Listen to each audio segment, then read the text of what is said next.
श्री शिवाय नमस्तुभ्यम। हर हर महादेव, जय भोलेनाथ। स्वागत है आप सभी का आपके अपने चैनल ज्ञानार्थ में। बहुत बहुत स्वागत है श्रोताओं। आज की इस वीडियो में आप रसपान करेंगे भादव मास में सोमवार की पावन पवित्र व्रत कथा, भगवान भोलेनाथ की पवित्र व्रत कथा, जिसके श्रवण मात्र से साधक के सभी दुख दरिद्रता दूर हो जाती है और भगवान भोलेनाथ की कृपा से ऐसे साधक को मिलता है अखंड सौभाग्य, तेजस्वी पुत्र और अटल संपत्ति का वरदान। और इसी के साथ साधक के सभी दुख दरिद्रता दूर हो जाती है और मनवांछित फल की प्राप्ति का वरदान प्राप्त होता है। तो आइए रसपान करते हैं सोमवार की पावन पवित्र व्रत कथा, भादव मास में सोमवार की पवित्र व्रत कथा। सोमवार के व्रत कथा के अनुसार अमरपुर नगर में एक धनी व्यापारी रहता था। दूर दूर तक उसका व्यापार फैला हुआ था। नगर में उस व्यापारी का सभी लोग मान सम्मान करते थे। इतना सब कुछ होने के बावजूद भी वह व्यापारी अंतर्मन से बहुत ही दुखी था, क्योंकि उस व्यापारी का कोई भी पुत्र नहीं था। इसी चिंता में वह अंदर ही अंदर घुटता रहता था और उसे हमेशा यह चिंता सताती रहती थी। दिन रात उसे एक ही चिंता सताती रहती थी। उसकी मृत्यु के बाद उसके इतने बड़े व्यापार और धन संपत्ति को कौन संभालेगा, सारा भार कौन संभालेगा। पुत्र पाने की इच्छा से वह व्यापारी प्रति सोमवार भगवान शिव की व्रत पूजा किया करता था। संध्या काल को व्यापारी शिव मंदिर में जाकर भगवान शिव के सामने घी का दीपक जलाया करता था। उस व्यापारी की भक्ति को देखकर एक दिन पार्वती ने भगवान शिव से कहा, हे प्राणनाथ, यह व्यापारी आपका सच्चा भक्त है। कितने दिनों से यह सोमवार का व्रत और पूजा नियमित कर रहा है। भगवान आप इस व्यापारी की मनोकामना अवश्य ही पूर्ण करें। यह आपकी जिम्मेदारी है। आपको इसकी मनोकामना शीघ्र ही पूर्ण करनी चाहिए। भगवान शिव ने मुस्कुराते हुए कहा, हे पार्वती, इस संसार में सबको उसके कर्म के अनुसार फल की प्राप्ति होती है। प्राणी जैसा कर्म करते हैं उन्हें वैसा ही फल प्राप्त होता है। इसके बावजूद पार्वती माता नहीं मानी। उन्होंने आग्रह करते हुए कहा, नहीं प्राणनाथ, आपको इस व्यापारी की इच्छा पूरी ही करनी पड़ेगी। यह आपका अनन्य भक्त है। प्रति सोमवार आपका विधिवत व्रत कर रखता है और पूजा अर्चना के बाद आपको भोग लगाकर एक समय भोजन ग्रहण करता है। आपको इसे पुत्र प्राप्ति का वरदान देना ही होगा। पार्वती का इतना आग्रह देखकर भगवान शिव ने कहा, तुम्हारे आग्रह पर मैं इस व्यापारी को पुत्र प्राप्ति का वरदान देता हूँ, लेकिन इसका पुत्र 16 वर्ष से अधिक जीवित नहीं रहेगा। उसी रात भगवान शिव ने स्वप्न में उस व्यापारी को दर्शन देकर उसे पुत्र प्राप्ति का वरदान दिया और उसके पुत्र के 16 वर्ष तक जीवित रहने की बात भी बताई। भगवान के वरदान से व्यापारी को खुशी तो हुई, लेकिन पुत्र की अल्पायु की चिंता ने उस खुशी को नष्ट कर दिया। व्यापारी पहले की तरह सोमवार का विधिवत व्रत करता रहा। कुछ महीने पश्चात उसके घर अति सुंदर पुत्र उत्पन्न हुआ। पुत्र जन्म से व्यापारी के घर में खुशी भर आई। बहुत धूमधाम से पुत्र जन्म का समारोह मनाया गया। व्यापारी को पुत्र जन्म की अधिक खुशी नहीं हुई, क्योंकि उसे पुत्र की अल्प आयु के रहस्य का पता था। यह रहस्य घर में किसी को नहीं मालूम था। विद्वान ब्राह्मणों ने उस पुत्र का नाम अमर रखा था। जब अमर 12 वर्ष का हुआ तो शिक्षा के लिए उसे वाराणसी भेजने का निश्चय हुआ। व्यापारी ने अमर के मामा दीपचंद्र को बुलाया और कहा कि मेरे अमर को शिक्षा प्राप्त करने के लिए वाराणसी छोड़ आओ।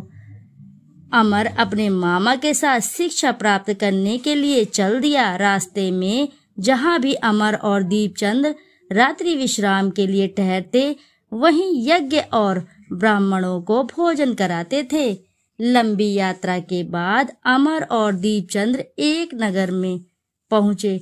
उस नगर में राजा की कन्या के विवाह की खुशी में पूरे नगर को सजाया गया था। निश्चित समय पर बारात आ गई, लेकिन वर का पिता अपने बेटे के एक आंख से काने होने के कारण बहुत चिंतित था। उसे इस बात का भय सता रहा था कि राजा को इस बात का पता चलने पर कहीं वह विवाह से इनकार न कर दे, इससे उसकी बदनामी होगी। वर के पिता ने अमर को देखा तो उसके मस्तिष्क में एक विचार आया। उसने सोचा, क्यों न इस लड़के को दूल्हा बनाकर राजकुमारी से विवाह करा दूं। विवाह के बाद इसको धन देकर विदा कर दूंगा और राजकुमारी को अपने नगर में ले आऊंगा। वर के पिता ने इसी संबंध में अमर और दीपचंद से बात की। दीपचंद ने धन मिलने के लालच में वर के पिता की बात स्वीकार कर ली। अमर को दूल्हे के वस्त्र पहनाकर राजकुमारी चंद्रिका से विवाह करा दिया गया। राजा ने बहुत सा धन देकर राजकुमारी को विदा किया। अमर जब लौट रहा था तो सच नहीं छिपा सका और उसने राजकुमारी के चुन्नी पर लिख दिया सारी बात जो घटित हुई थी। राजकुमारी चंद्रिका, तुम्हारा विवाह तो मेरे साथ हुआ था। मैं तो वाराणसी में शिक्षा प्राप्त करने जा रहा हूँ। अब तुम्हें जिस नवयुवक की पत्नी बनना पड़ेगा वह कान्हा है। जब राजकुमारी ने अपनी ओढ़नी पर लिखा हुआ पढ़ा तो उसने काने लड़के के साथ जाने से इनकार कर दिया। राजा ने सब बातें जानकर राजकुमारी को महल में रख लिया। उधर अमर अपने मामा दीपचंद के साथ वाराणसी पहुंच गया। अमर ने गुरुकुल में पढ़ना शुरू कर दिया, अपनी शिक्षा ग्रहण करनी शुरू कर दी। जब अमर की आयु 16 वर्ष हुई तो उसने एक यज्ञ किया। यज्ञ की समाप्ति पर ब्राह्मणों को भोजन कराया और खूब अन्न वस्त्र दान किए। रात को अमर अपने शयन कक्ष में सो गया। शिव के वरदान के अनुसार शयन व्यवस्था में ही अमर के प्राण पखेरु उड़ गए। सूर्योदय पर मामा अमर को मृत देखकर रोने पीटने लगा। आसपास के लोगों भी एकत्रित होकर दुख प्रकट करने लगे। मामा के रोने विलाप करने के स्वर समीप से गुजरते हुए भगवान शिव और माता पार्वती ने भी सुने। पार्वती जी ने भगवान से कहा, प्राणनाथ, मुझसे इसके रोने के स्वर सहन नहीं हो रहे। आप इस व्यक्ति के कष्ट अवश्य दूर करें। भगवान शिव ने पार्वती के साथ अदृश्य रूप में समीप जाकर अमर को देखा तो पार्वती जी से बोले, पार्वती, यह तो उसी व्यापारी का पुत्र है। मैंने इसे 16 वर्ष की आयु का वरदान दिया था। इसकी आयु पूरी समाप्त हो चुकी है। पार्वती जी ने फिर भगवान शिव से निवेदन किया, हे प्राणनाथ, आप इस लड़के को जीवित करें, नहीं तो इसके माता पिता पुत्र की मृत्यु के कारण रो रो कर अपने प्राणों को त्याग कर देंगे। इस लड़के का पिता तो आपका परम भक्त है। वर्षों से सोमवार का व्रत करते हुए आपको भोग लगा रहा है। पार्वती के आग्रह पर भगवान शिव ने उस लड़के को जीवित होने का वरदान दिया और कुछ ही पल में वह जीवित होकर बैठ उठा। शिक्षा समाप्त करके अमर मामा के साथ अपने नगर को चल दिया। दोनों चलते चलते हुए उसी नगर में पहुंचे जहां अमर का विवाह हुआ था, उस राजकुमारी के साथ। उस नगर में भी अमर ने यज्ञ का आयोजन किया। समीप से गुजरते हुए नगर के राजा ने यज्ञ का आयोजन देखा। राजा ने अमर को तुरंत पहचान लिया। यज्ञ समाप्त होने पर राजा अमर और उसके मामा को महल में ले गया और कुछ दिन उन्हें महल में रखकर बहुत सा धन वस्त्र देकर राजकुमारी के साथ विदा किया। रास्ते में सुरक्षा के लिए राजा ने बहुत से सैनिकों का भी साथ भेजा था। दीपचंद्र ने नगर में पहुंचते ही एक दूत घर को भेजकर अपने आगमन की सूचना भेजी। अपने बेटे अमर के जीवित वापस लौटने की सूचना से व्यापारी बहुत ही प्रसन्न हुआ। व्यापारी ने अपनी पत्नी के साथ स्वयं को एक कमरे में बंद कर रखा था। भूखे प्यासे रहकर व्यापारी और उसकी पत्नी बेटे की प्रतीक्षा कर रहे थे। उन्होंने प्रतिज्ञा कर रखी थी कि यदि उन्हें अपने बेटे की मृत्यु का समाचार मिला तो दोनों अपने प्राण त्याग देंगे। व्यापारी अपनी पत्नी और मित्रों के साथ नगर के द्वार पहुंचा।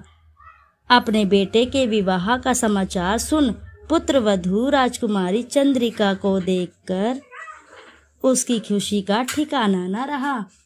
उसी रात भगवान शिव ने व्यापारी के स्वप्न में आकर कहा, हे श्रेष्ठी, मैंने तेरे सोमवार के व्रत और व्रत कथा सुनने से प्रसन्न होकर तेरे पुत्र को लंबी आयु प्रदान की है। व्यापारी बहुत ही प्रसन्न हुआ। सोमवार का व्रत करने से व्यापारी के घर में खुशियां लौट आई। शास्त्रों में लिखा है कि जो स्त्री पुरुष सोमवार का विधिवत व्रत करते हैं और व्रत कथा सुनते हैं, उनकी सभी इच्छाएं शीघ्र ही पूर्ण होती है। भगवान भोलेनाथ की कृपा से उनके सभी मनोरथ शीघ्र ही पूर्ण होते हैं। भगवान भोलेनाथ उसकी सभी इच्छाओं को शीघ्र ही पूर्ण करते हैं। जो भी साधक इस कथा को श्रवण करता है और इसका हुंकारा भी भरता है तो भी भगवान भोलेनाथ उसके सभी मनोरथ शीघ्र ही पूर्ण करते हैं। तो भक्तों, एक बार अपनी सच्ची श्रद्धा के साथ एक बार जयकारा जरूर लगाए। श्रावण मास का महीना चल रहा है, ऐसे में भगवान भोलेनाथ की कृपा आपके ऊपर पूरे सावन बरसती रहेगी। इस कथा के श्रवण मात्र से भगवान भोलेनाथ आपके घर में धन धान्य अवश्य ही भरेंगे। एक बार अपनी सच्ची श्रद्धा के साथ जयकारा जरूर लगाइए भक्तों। हर हर महादेव, जय भोलेनाथ। तो श्रोताओं, यदि आपको कथा अच्छी लगी है तो वीडियो जरूर लाइक करें, साथ ही चैनल को सब्सक्राइब करें। एक बार अपनी सच्ची श्रद्धा से कमेंट बॉक्स में जरूर लिख दें, हर हर महादेव, जय भोलेनाथ। फिर मिलते हैं आपसे ऐसी किसी कथा कहानी में। जब तक के लिए नमस्कार भक्तों।